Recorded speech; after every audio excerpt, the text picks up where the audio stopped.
Aluru taluk block Congress ವತಿಯಿಂದ ಹಾಸನ ಜಿಲ್ಲಾ ಸಂಸದ ಶ್ರೇಯಸ್ ಪಟೇಲ್ ರವರ ಜನ್ಮದಿನವನ್ನು ಅತ್ಯಂತ ಸಂಭ್ರಮದಿಂದ ಆಚರಿಸಲಾಯಿತು. ಹಾಸನ ಜಿಲ್ಲಾ ಕಾಂಗ್ರೆಸ್ ಪಕ್ಷದ ಪ್ರಧಾನ ಕಾರ್ಯದರ್ಶಿ ಶಾಂತಕೃಷ್ಣ ಹಾಗೂ ಆಲೂರು ತಾಲೂಕು ಬ್ಲಾಕ್ ಕಾಂಗ್ರೆಸ್ ಅಧ್ಯಕ್ಷ ಎಸ್ಎಸ್ ಶಿವಮೂರ್ತಿ ಅವರ ನೇತೃತ್ವದಲ್ಲಿ ಆಲೂರು ಪಟ್ಟಣದ ಬಸ್ ನಿಲ್ದಾಣದ ಮುಂಭಾಗ ಕಾರ್ಯಕರ್ತರು ಪಟಾಕಿ ಸಿಡಿಸಿ ಸಿಹಿ ಹಂಚುವ ಮೂಲಕ ಸಂಸದ ಶ್ರೇಯಸ್ ರವರ ಜನ್ಮದಿನವನ್ನು ಆಚರಿಸಿದರು. ಈ ಸಂದರ್ಭದಲ್ಲಿ ಮಾತನಾಡಿದ ಆಲೂರು ತಾಲೂಕು ಬ್ಲಾಕ್ ಕಾಂಗ್ರೆಸ್ ಅಧ್ಯಕ್ಷ ಎಸ್ಎಸ್ ಶಿವಮೂರ್ತಿ, ಯುವಕರ ಕಣ್ಮಣಿ ಯುವ ನಾಯಕರಾದ ಹಾಸನ ಜಿಲ್ಲಾ ಸಂಸದ ಶ್ರೇಯಸ್ ಪಟೇಲ್ ರವರಿಗೆ ಭಗವಂತ ಹೆಚ್ಚಿನ ಆರೋಗ್ಯ ಆಯಸ್ಸು ಕೊಟ್ಟು ಅವರ ರಾಜಕೀಯ ಜೀವನ ಯಶಸ್ವಿಯಾಗಿ ನಡೆಯಲಿ ಎಂದು ಶುಭ ಹಾರೈಸಿದರು. ಜಿಲ್ಲಾ ಪ್ರಧಾನ ಕಾರ್ಯದರ್ಶಿ ಶಾಂತಕೃಷ್ಣ ಮಾತನಾಡಿ, ಸಂಸದ ಶ್ರೇಯಸ್ ಪಟೇಲ್ ರವರು ಜಿಲ್ಲೆಯ ಎಲ್ಲ ಬಡ ಜನರ ಕಷ್ಟ ನಿವಾರಣೆಗೆ ಸ್ಪಂದಿಸುತ್ತಾ ಬಂದಿದ್ದು, ಅವರ ಮುಂದಿನ ರಾಜಕೀಯ ಜೀವನದಲ್ಲಿ ಉತ್ತಮ ಸ್ಥಾನಮಾನಗಳು ದೊರಕಲಿ, ಹೆಚ್ಚೆಚ್ಚು ಜನರ ಸೇವೆ ಮಾಡುವಂತಾಗಲಿ ಎಂದು ಶುಭ ಹಾರೈಸಿದರು.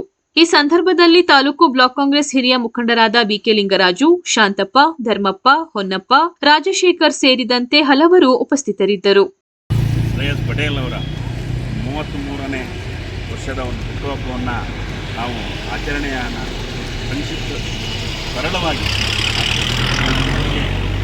ದೇವರು ಇನ್ನೂ ನೂರಾರು ಕಾಲ ಈ ಒಂದು ಸಮಾಜದ ಸೇವೆಯನ್ನು ಮಾಡಲಿಕ್ಕೆ ಅವಕಾಶ ಮಾಡಿಕೊಡ್ಬೇಕು ಅಂತೇಳಿ ಭಗವಂತನಲ್ಲಿ ಪ್ರಾರ್ಥನೆ ಮಾಡ್ಕೊಳ್ತಾ ಅವರಿಗೆ ಆರೋಗ್ಯ, ಐಶ್ವರ್ಯ, ನೆಮ್ಮದಿಯನ್ನು ಭಗವಂತ ಅಂತೇಳಿ ಕೇಳ್ತಾ ಅವ್ರ ಮುಂದೆ ಈ ಕ್ಷೇತ್ರದ ಕೆಲಸವನ್ನು ಸುದೀರ್ಘವಾಗಿ ಮಾಡೋದಕ್ಕೆ ಅವಕಾಶ ಮಾಡಿಕೊಡ್ಬೇಕು ಅಂತೇಳಿ ನಾವೆಲ್ಲ ಭಗವಂತನಲ್ಲಿ ಪ್ರಾರ್ಥನೆ ಮಾಡ್ತಾ ಈ ಒಂದು ಕಾರ್ಯಕ್ರಮವನ್ನು ಸರಳವಾಗಿ ಆಚರಣೆ ಮಾಡಿದ್ವಿ.